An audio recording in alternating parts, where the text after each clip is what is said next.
Welcome to this mini-series of the Smart Firefighting podcast. Today, we're covering stories from outside Metro Fire Chiefs Conference in Tulsa, Oklahoma, where fire chiefs from the world's largest metros gathered. We had various sessions with drone experts to discuss drone hardware, software, and innovation ecosystem developments. Tulsa Fire Department and Oklahoma State University are spearheading some impressive new technology initiatives like drone as a first responder, and it was an honor to witness their cutting-edge efforts firsthand. Enjoy.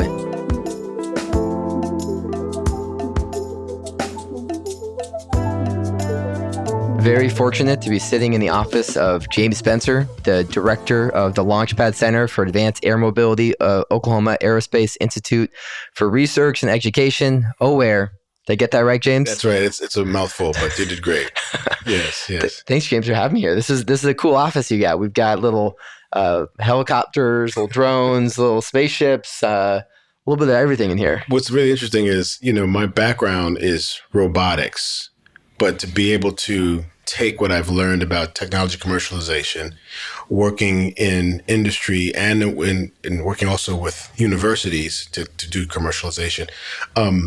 This position was amazing to me because I had left my work at RPI, Rensselaer Polytechnic Institute, back in 2018 to start my own company, Agile Ecosystems. And while I was recovering from a medical situation back in 2016, I basically developed a methodology for creating innovation ecosystems. And what does it look like? And so actually, I've shown how to model an innovation ecosystem like a ecosystem in nature.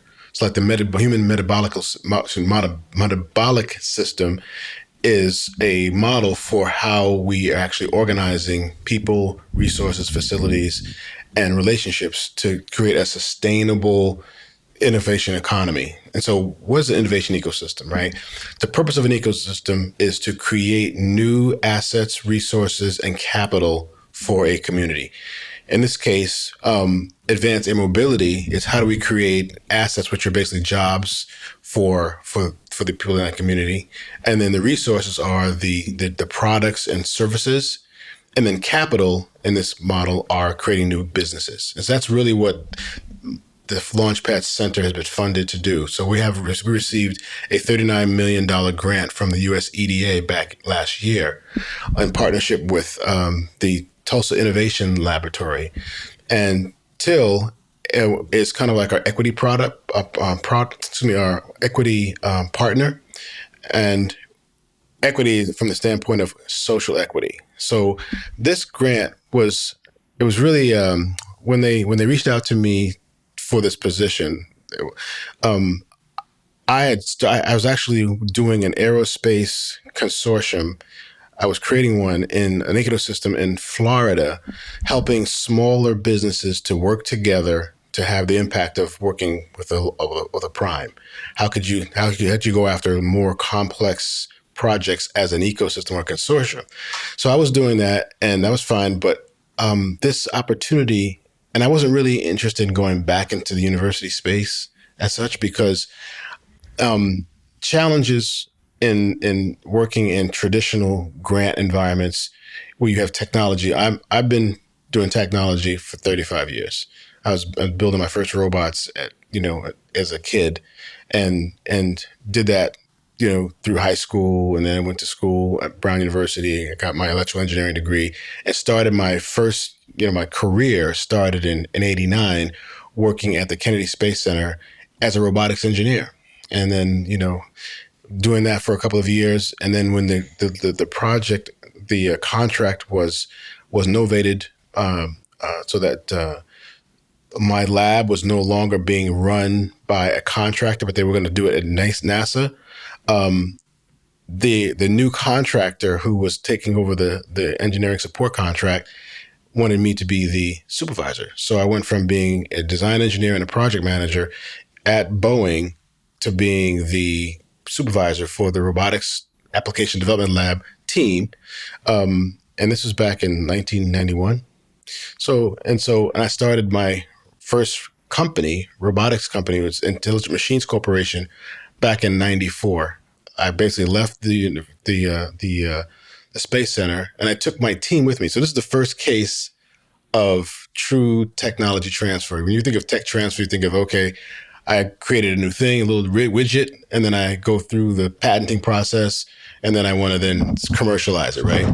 So I realized that my first real experience in tech transfer was transferring expertise. So when I think about tech transfer, I think of the people, because we're focused on the widget or the technology, and that's important. But more importantly, organizing the people, and that's really what the innovation ecosystem starts with. We have to develop expertise in people who can do the work to build, solutions, and then you can scale and you can sustain it. So you can't sustain on a cool, technology only. You have people who are creative, who can stand the gap. So instead of treating people like resources, you start saying every person, every company in your ecosystem is an asset capable of generating value. So to the extent that you have a healthy innovation economy, you start with the people and you connect them in ways that synergize to create more value. And what's interesting is some of the things that you have to deal with in an economy instead of an ecosystem. So the notion of corruption makes no sense, or racism makes no sense. Why? Because the more people that are bringing solutions, because an ecosystem takes something that's new and integrates it with the status quo to make something that's better and newer. So to the extent that you have more diversity, that's when you have a healthy, what they call biodiversity. That to tech diversity. The more people you have in that's the problem space makes it better. So that's so I when I started when I was recruited for this position, it was interesting to me because the EDA grant was different than going to NSF or some other DOE or DOD project. But EDA was interested in creating value for technical value leading to jobs, and impact has to be demonstrated in the communities in which the technology is kind of based in or going to be deployed in. So now our mission is not only to create cool technology for advanced air mobility, we're going to make sure that underserved communities as well as the general population have access to the technologies. And so that's what really was really exciting for me to say, okay, I'll leave my own entrepreneurial dream for now to work with OSU and take this grant and work with this university personnel, and also, I started right after the Tram Summit from 2023, which is the Tulsa Regional Advanced Air Mobility Summit, which is the first time, its first year was in 2023. I started my job basically that week, and right after the event, I was immersed into advanced air mobility. So I have a deep commercialization and technology experience, a background, but not a lot in advanced air mobility as such. But I have a lot of robotics and automation, and so this conference really gave me context about what does this community need as far as creating an innovation economy, and how could the university could support that. And so after the conference, Dr. Jacob, who was my boss, who was the executive director for OAir, organized. He basically had a meeting here in this building with several companies that are doing advanced air mobility in Tulsa/Oklahoma, and I was like, oh wow, this is the basis of an ecosystem. I saw the companies, I saw their enthusiasm, and then I saw how they talk to each other. And I saw the relationship with the university, the respect and the consideration. And then I don't remember the exact details, but we started talking about what could we do as a region. And I'm like, this is the base. This is base of an ecosystem. So you have companies that are sovereign, have their own technology, But then they said, you know what? Now we can work together with other companies to create a bigger impact that none of us could do by ourselves. So that's the thing with an ecosystem. Unlike the traditional, what do you call it? What's that when you try to mergers and acquisition? That's kind of the traditional approach for growing. The ecosystem says, no, don't take over a company. Respect the sovereignty of that company and its value, and it's an asset. Don't try to break it up and take pieces of it. So starting out with the basis of everybody here who has a contribution wants to make a contribution, identifying the companies that had synergy, and then say, what can we do together? And then this is where Gabe, who was the firefighter, who was EMS responder at Tulsa Fire said he's a hobbyist and kind of a drone operator. So he spoke up and talking to also with Josh O'Leary with Airwise, and said, let's do a drone first responder project. And everyone in the group was like, let's do that. Let's figure out how to do this. And that was the genesis for where the drone first responder program started. And that was my first project action at for the Launchpad. And now to be at the the the the the Metro Fire Chiefs Association conference. This is exciting because we now have context beyond just Tulsa. So we have other fire departments that are working on trying to get the benefits of automation and using this technology to make firefighting response times shorter, make those operations are safer, and so what we do is we are domain experts in the technology, but we partner with companies who are specialists in particular areas of technology that are part of the equation for having safe autonomous drone operations.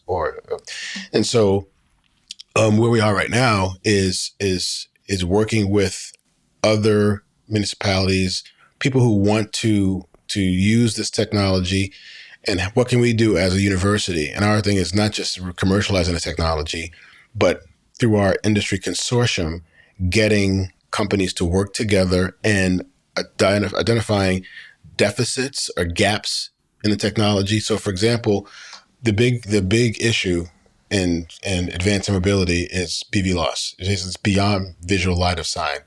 Like, we have to do that. We have to basically, which means for autonomy, you have to convince the FAA that you can safely control, navigate that drone, or give it a command, and it does it to within the complexity of an urban environments where there are, structures, moving vehicles, animals flying. I mean, you have birds.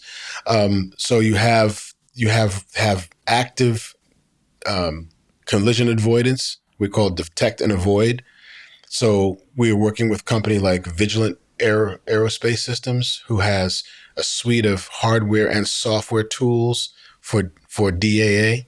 And then we're also working with Airwise Solutions, who has a suite of tools, basically a software platform that allows drone operators to get situational awareness about their flight plans. So they have what's called secured. They have they're gathering data from streaming services that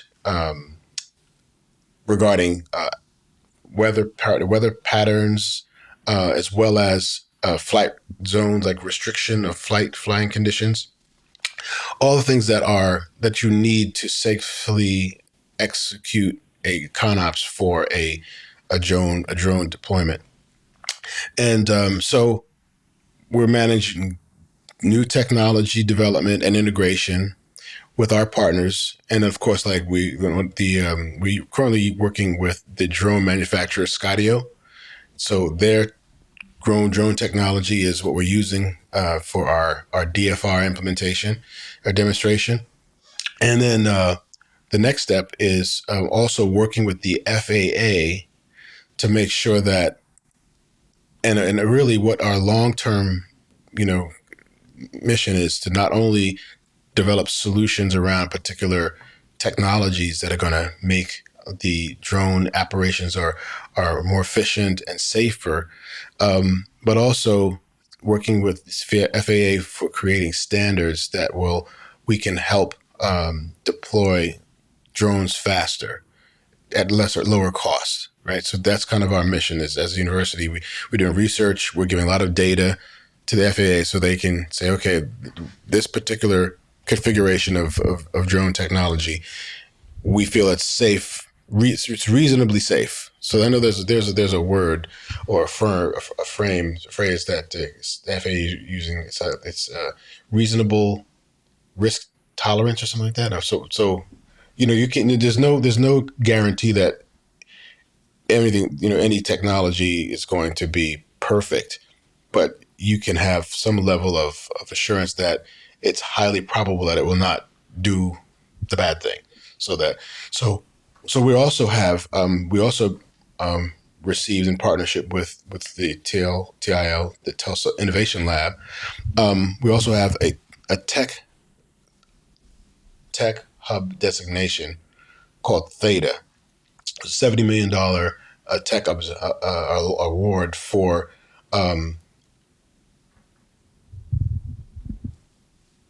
funding projects that allow automated systems to be trustworthy and equitable. So Theta is an acronym for the Tulsa Hub for Equitable, Trustworthy, and Autonomy. How would it say that again? The Theta is the hub for equitable, trustworthy, and autonomy. So what it means is, think about the world of the Jetsons, right? So you have these flying vehicles, and everybody's happy. It's a safe world, and then you have the other manifestation of this advanced air mobility technology, like Skynet, right? So they have drones that are the threat of technology that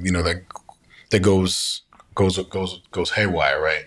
So we are practically in our research. So I developed a research commercialization protocol, it's a holistic protocol, that looks at the technology, the actual technology that you're trying to develop, the features that you're developing, but you have to integrate safety as well as equity, and then a level of testing that leads to some level of trust.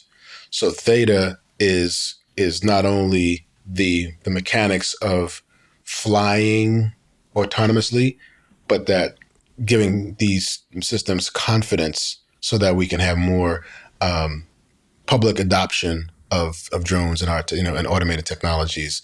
And that's a big part of our mission. It's not just the technology itself, but it's Man, James, only 100 other things I really want to double click into and dive into. Sure. I want to go into one of the things you said earlier was talking about this, the whole idea of biodiversity within the ecosystem, Yes. and kind of turning that into how can we use nature as inspiration? And I love the concept of biomimicry Yes. and bioinspiration, of how can we study how trees work and how trees function in a different system, and how multiple different types of trees within the forest Yes. have a strong root system to keep water together, to be able to allow different types of birds, and just having all these different types of species working together to create a strong, diverse foundation. That's and right. I think I liked how you talked about how you kind of saw what OSU had the makings of this very strong the pieces, and how this is kind of now driving these different potential opportunities. That one, a kind of two-part question. I'd love to kind of know your thoughts on that, sort of how we can continue to look at nature as a form of inspiration, and then what are some of these pillars of innovation that Yes. are you trying to build on top of the ecosystem here? Absolutely. So, when you think about biodiversity and you think about the success of nature, the millions of years of evolutionary growth or adaptation, just think about the the human metabolic system as an example, right? So when I learned about what the metabolic system does and how it creates capital. So what is capital for us? So that when you're eating, if you stop eating and you're fasting, you don't die, right? How does your body generate, energy when you're not eating? Well, because it's using the glucose. But when you're out of the glucose, you have stores of fat. And then when I learned that that the human body generates the capital, which are basically these ketone bodies. Ketone bodies are basically highly efficient energy sources. So, like for example, if you have ketones, it goes right into your brain and it can be burned like fuel. And so, when I saw the model of the human metabolic system, I said, okay, so if we have different layers of consumption, so you have macros, like you have you carbohydrates, and you have proteins and fats, right? And you eat these things, and your body during that metabolic process, extracts energy while it's creating water, carbon dioxide, and acetone. These are the byproducts and outputs of your body's generation.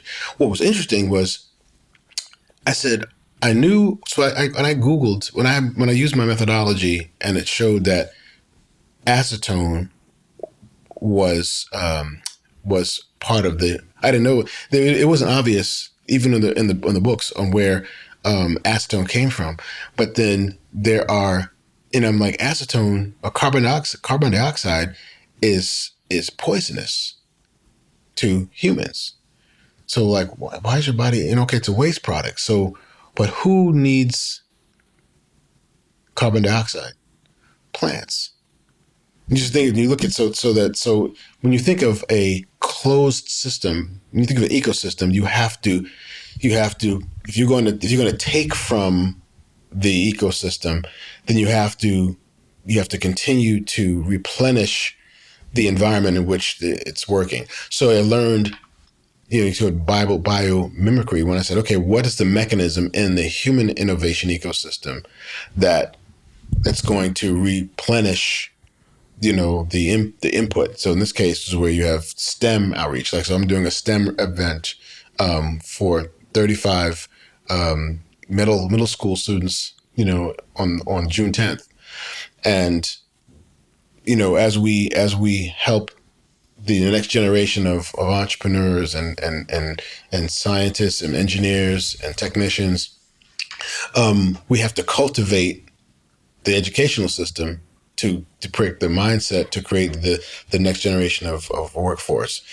And so at every level of the ecosystem, there are biological analogs that you can learn from and say, how do we adapt that? And that's really what I spent right after I left RPI, Rensselaer Polytechnic Institute, as the executive director for technology commercialization and also the technology park, to do this, to start my company, because we are trying to understand, how do we as a nation, as a country, a world, what does it mean to be sustainable?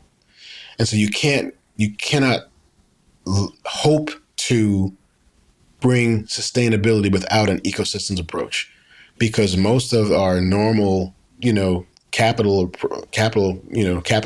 based approaches is that, it's supply and demand, and then you can only take so much But an ecosystem says you have to replenish.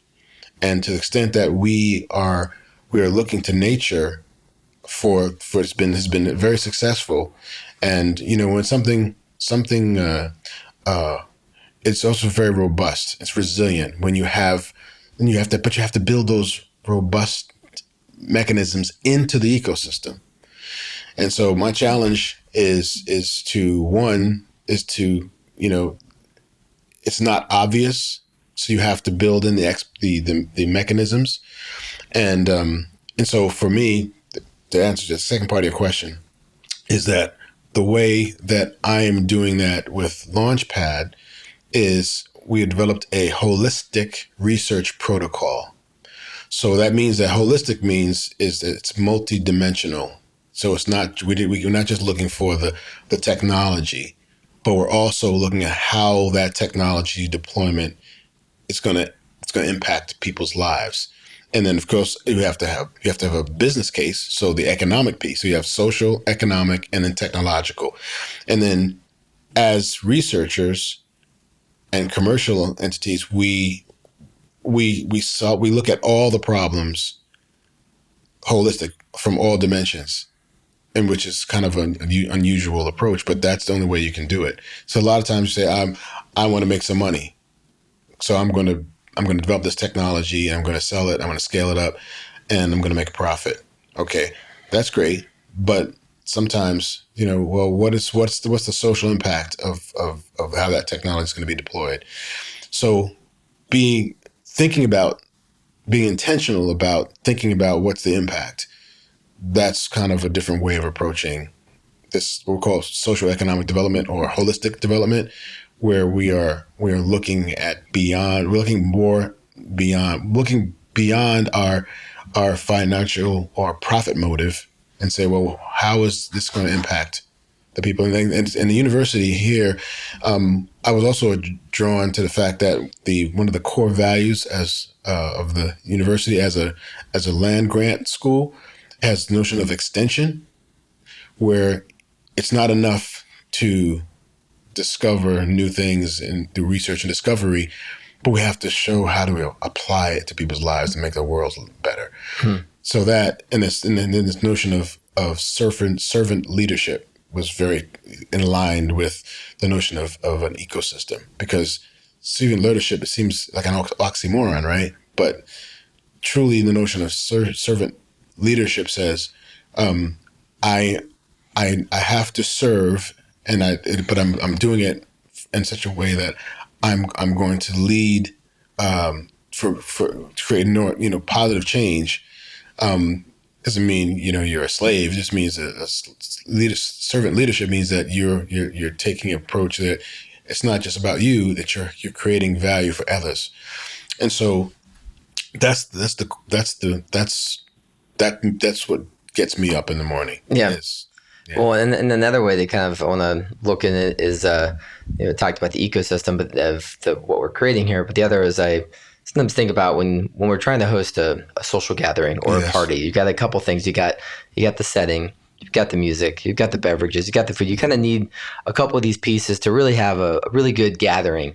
Yeah. And as I'm starting to hear and see, and I've talking to you for a couple of days now, there's a couple of these pieces that are needed with OSU as this foundation. But now we're talking about Tulsa Fire Department, some of these startups, to some of the stuff that DHS, S&T, NIST, PSCR. Tell me about some of these sort of other tertiary pieces of the puzzle that you're kind of have already brought in, or kind of what other partners are you looking to try and bring into this ecosystem that is really going to continue to strengthen what we're doing here? Well, I'll give an example of as part of our research process, we also are finding other research universities to partner with who have research focus or foci that we don't have in our own university. So we're very open to collaborate. I mean, truly, Tulsa and OSU is a uber collaborator. There's just a mindset. So we are working with the University of Notre Dame, and they have a AI department. And there's a company that we're working with that has a architecture, a platform for drone swarms. And so we are working with them, and in fact they're having they're actually planning on having facilities here in Oklahoma and relocating from where they are right now in San Jose. And so we're trying to find gaps in our technology and our ecosystem, and finding companies and universities who are willing to work with us in a collaborative way to advance the state of the art for advanced air mobility, specifically around drone first responder. So they have a platform that enables macro level operations by using multiple drones for gathering data, doing other kinds of intelligent, what I call macro level activities. And that's an example of the university's approach in this collaborative, and that we don't have to try to do it all here, but finding other universities. In fact, with our program, we have some of the mechanics are we do commercialization by creating our fellowship program, which that empowers graduate students and faculty to pursue their interests. So there's money and resources to help them take a technology and make it viable as a commercial project, a product. And so that's one of the ways that we stimulate this process.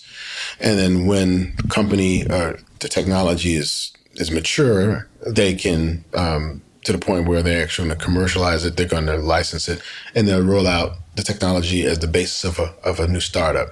And that's really what Launchpad's ultimate objective is, to create new companies around this technology that's going to create more jobs and create more impact. Man, that's exciting. And you mentioned one a few times already, and I've had the fortune of having a few interviews earlier today with people you mentioned from with Skydio, yes, Airwise, Gabe with Tulsa Fire, yes. and seeing this who, what, when, where, why, drone as a first responder, and kind of what does that mean? And I know there's been some early adopters. I know Chula Vista was first in the block with really launching it, but Tulsa is now kind of taking their own spin to it and implementing drone as a first responder. I'd love to know, in kind of your words, of what is drone as a first responder and why is it something that is relevant and something that public safety should consider. And I know even there's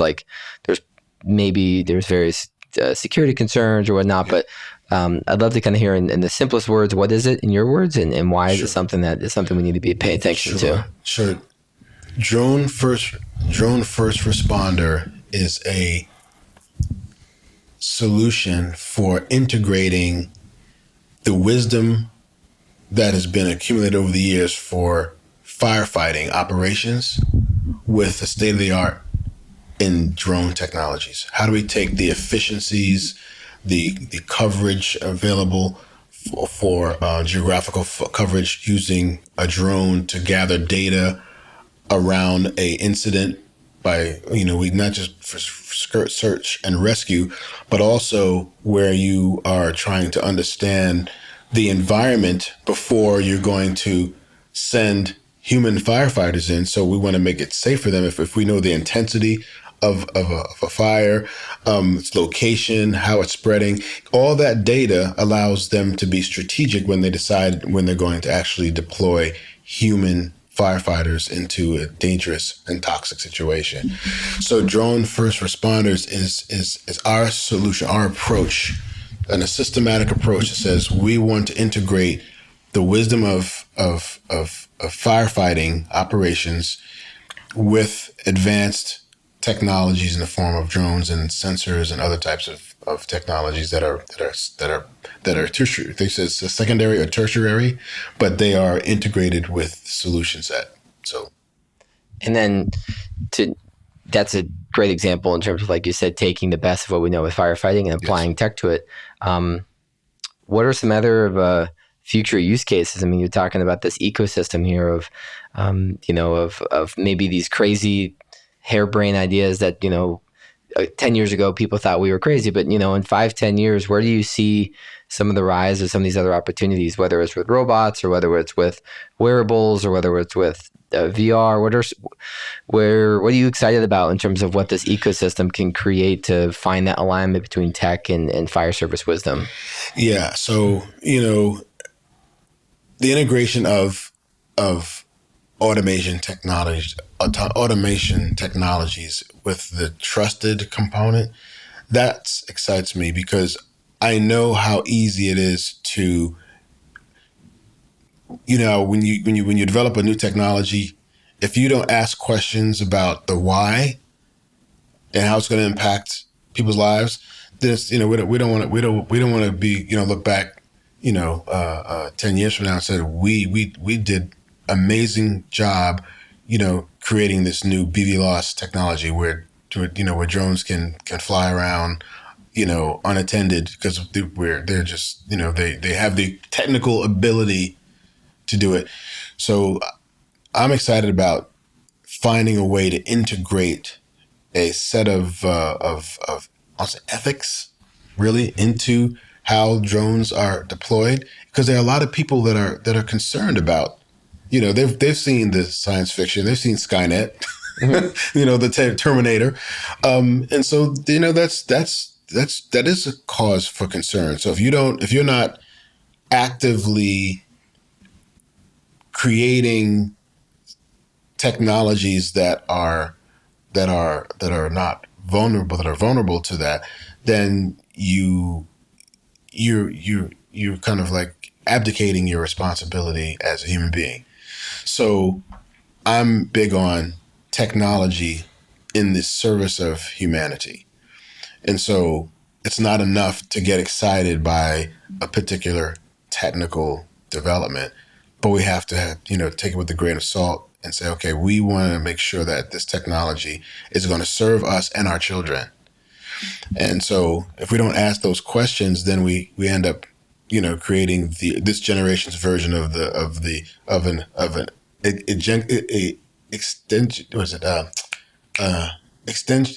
It's called a extinction level event. Imagine, what's the next level of nuclear. Like what happened, during the Manhattan Project. It's got some brilliant scientists together and said, we want to do this. We want to create this bomb. And, I'm sure there's political reasons why, we want to say, well, it stopped the war, but it's, you created a instrument of mass destruction, that has, so we don't want to be those people. We want to create something that has mass value for, all life, all people. And so, what I see is the next generation of AI and machine learning that allows us to bring that level of hyper intelligence into our day-to-day lives, but making sure that that technology is always in the service of humanity, not being enslaved to it. And I have books from 1980s when I was started my company on artificial intelligence, and it's changed a lot. There was no large language models back then, but it's more expert rule based back then. But it's been on my mind for 30 years, and to see some of the technologies, the integration of when you take the intellectual cognitive simulation, or whatever you call it, generation through this into artificial intelligence, and then connecting it to machines like, you remember with the Atlas robot No, I haven't seen that. From Boston Dynamics. Oh, okay, yeah, About Boston Dynamics. I've seen this. Yeah,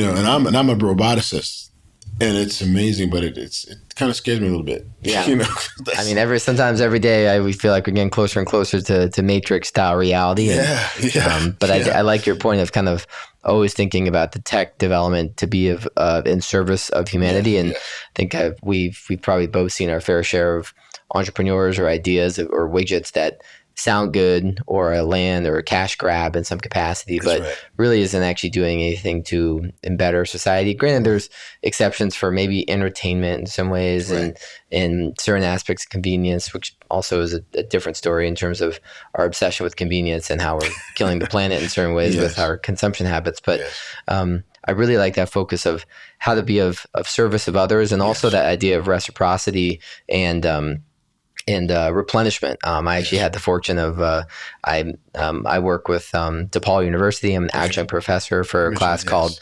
Developing Sustainable Strategies, and actually just last night had a guest lecture from Dr. Michael Kotua. He is a Hopi farmer, and he talked about that exact point of replenishment, and it's the same things with farming in terms of a lot of Western ideology and capitalism is as trying to be as efficient and have as much quantity as possible in a lot of ways, but in a lot of ways, and granted, we're at sometimes of a little bit of a precipice of, well, we have 9 billion people, how do we feed them? But there's also, if you take too much, you just continue to degrade the soil, and then there's nothing left.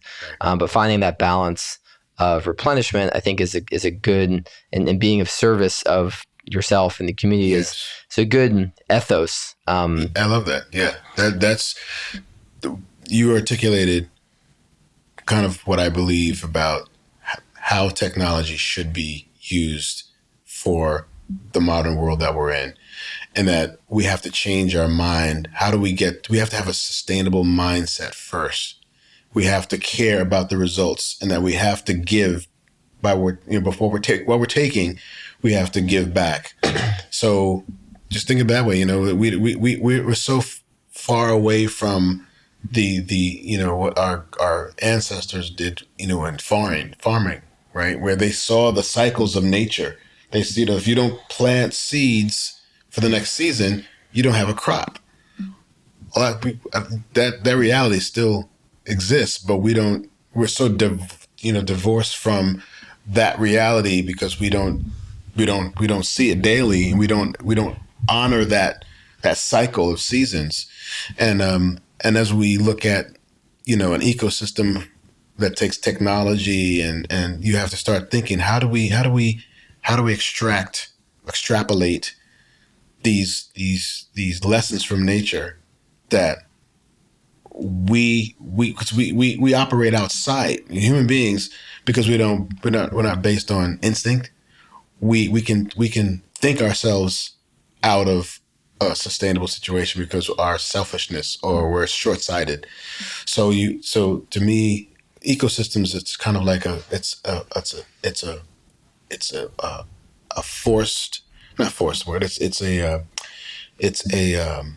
intentional way of looking at sustainability, and it gives you a model saying, okay, if I'm going to take something from you, I've got to give you something back so that you can continue to do it again tomorrow.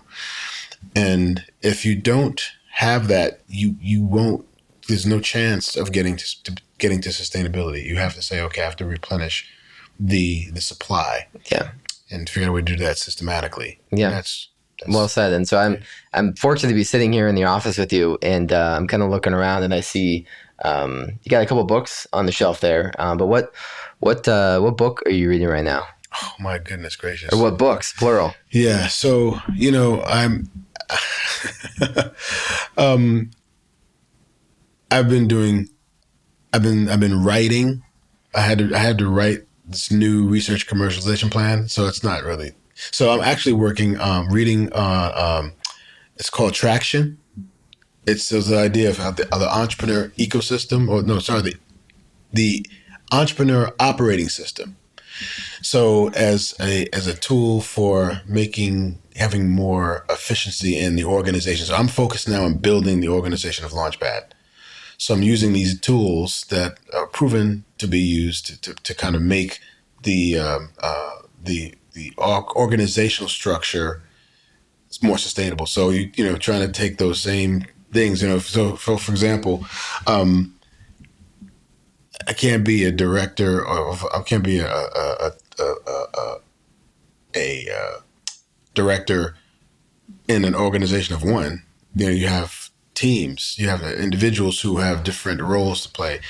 And then once you identify what those roles are, then having a systematic way of looking at how do you take a vision for the organization and make sure that everyone who is part of the organization's output understands how the vision rolls into their day-to-day work functions, and then building the organization around this notion of organizational sustainability, starting with vision, and then the tasks that you need to do every day to demonstrate this notion of traction, where you actually can deliver value in sustainable ways, and do it in a way that you're not losing your hair and you're not losing you're stressed out because you're working 90 hours a week, and you're not, what's the word, delegating, and you're trying to do it all yourself.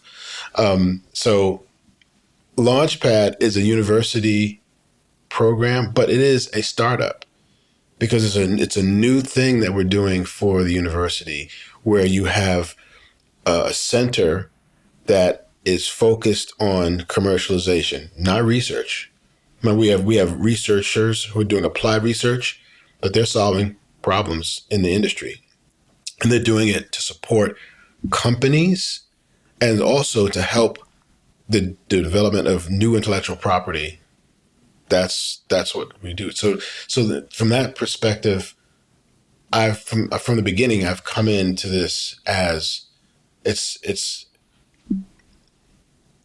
well funded business for business operations, but it's still a startup because I'm building the bones of the organization. And the Innovation Foundation, which is also part of the OSU, and in fact, so OAIR is the way OSU is organized. When you leave the world of research and publications and education, like there's teaching, you have these centers that are specialized in a particular area of application. So we have another center for health and nutrition, high performance and nutrition, and then you have OAIR, which is another center, which is Oklahoma Aerospace Institute of Research and Education, and my center is a center within that institute, and it's basically how do we apply advanced air mobility, and it just turns out that the area we're doing the focus is on drones as first responders. That's our first.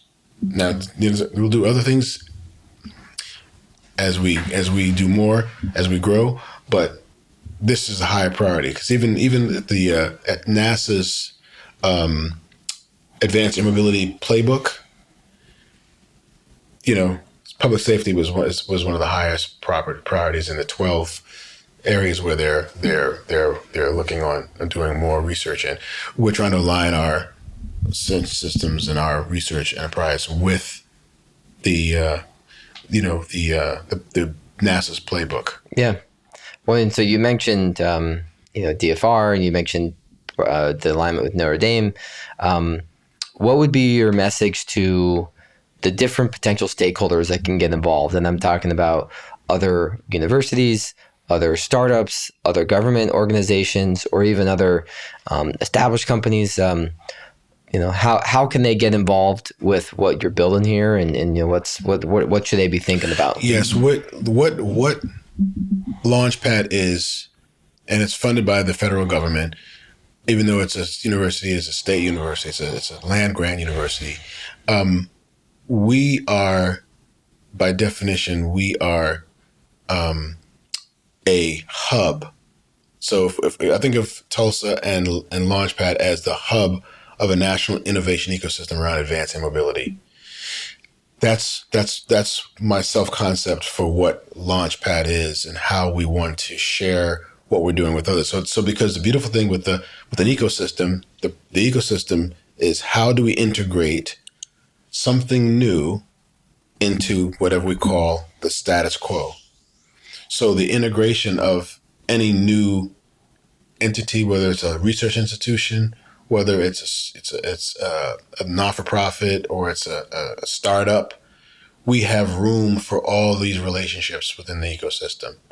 And to the extent that others who want to be a part of this journey to help us to create these new standards for advanced air mobility, solution sets that we can share. As like, imagine we're creating libraries of models and ConOps that we're developing with our partners, and we're open to partnering with companies of all sizes, whether they're publicly traded companies or they're startups. We have an appetite to do all of it. So yeah, and it depends on, like, for example, our what do you call it, our consortium currently has mostly smaller companies that are local, but our plans are to go have larger companies that are also going to actually benefit. I can tell you that there's a lot of companies that would be interested in getting involved. And my next question for you would be, it seems like you have the ability with the lab here to kind of go a lot of directions, but I know we can't do everything. Right. Do you have any sort of maybe pillars of a roadmap of like, hey, aspects of wearables, aspects of VR, drones in this capacity, land robots in this capacity? Is there any? Is it kind of like an open ask to all these partners, or do you have a couple kind of areas of focus? That's a good question. We are so focused on building the infrastructure of the organization. So, for example, we have created this fellowship program, and now we also have the consortium. And so we have these organizational constructs, and we haven't identified a particular vertical of technology other than DFR. Mm-hmm. But as time goes on and as we develop more, we have more faculty we're hiring to be Launchpad, their research will generate more focus in a particular area. So it can have a faculty who has, not faculty, but he's a applied researcher, just got his PhD in acoustics, And in fact, so one of the students, the program that is the STEM program that I mentioned to you earlier, that we're doing a demo for them here on the 10th. The program coordinator for the program, her son is quadriplegic, and he's very brilliant, he's very smart, but has impediment speaking. And she had said, is there anything you think of that could your researchers help my son? And I said, let me think about that. So actually I talked to a researcher who was an acoustics engineer, and he said, there might be a way to create a learning, a machine learning system or a algorithm that the young man could train it, so that it can train it to that when he wants to say the word executive, it comes out as something else that other people can't recognize. But if there is a machine learning algorithm that could be trained on his voice, then now he can change the quality of his life by doing a speak and spell, or what's it called? Not speak and spell, text to speech, right? And then he said, that same approach could actually be used for some of the work that we're doing, is using acoustics not only for sound suppression in urban environments, but how do we use sound to identify different types or configurations of drones? And so that same level of the similar algorithms could be used to do that. So now, so to your point, you would never a speech to text application doesn't seem like that's something that would be interesting to advance air mobility. But it turns out that, we're looking at all types of problem sets, but here's one where we might be able to help that young man, create a tool that he can use to change the quality of his life. Absolutely. And you're making me think on that one. My wife is a speech therapist and works at one of the top rehab hospitals in the world called the Shirley Ryan Ability Lab. And Okay. they're doing some really cool stuff in terms of applying very basic but also extremely advanced technologies for the stroke patients, brain injury patients, quadriplegics. And so if that's something of interest, I have met the head researcher of their That's awesome. their lab, and they're always just kind of tinkering and playing. So if that area is of interest, I'd love to make that connection. Oh, for sure, that'd be great. Yeah. In fact, after we finish, I'll introduce you to Dr. Wilson. Oh, fantastic! Yeah, thank you. Yeah, I mean, I'm excited for the tour here. I mean, we just walked around for a little bit, and I was looking at each window and the door, and I can just there's something.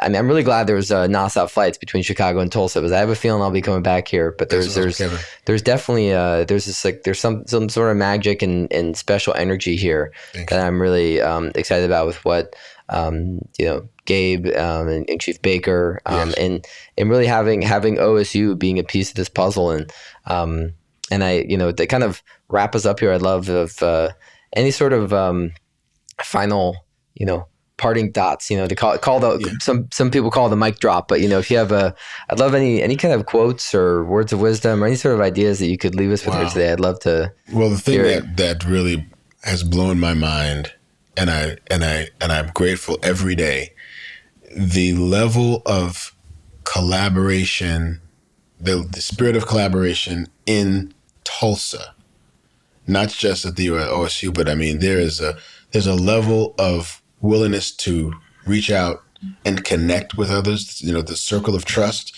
is pretty robust.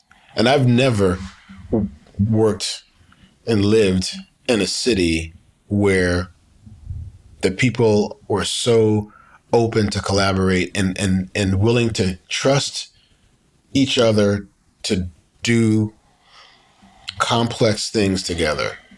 And the willingness to take the risk. And so it's not just entrepreneurship, but it's this notion of this client, this servant leadership, this mindset that it's not about me, it's not about my company.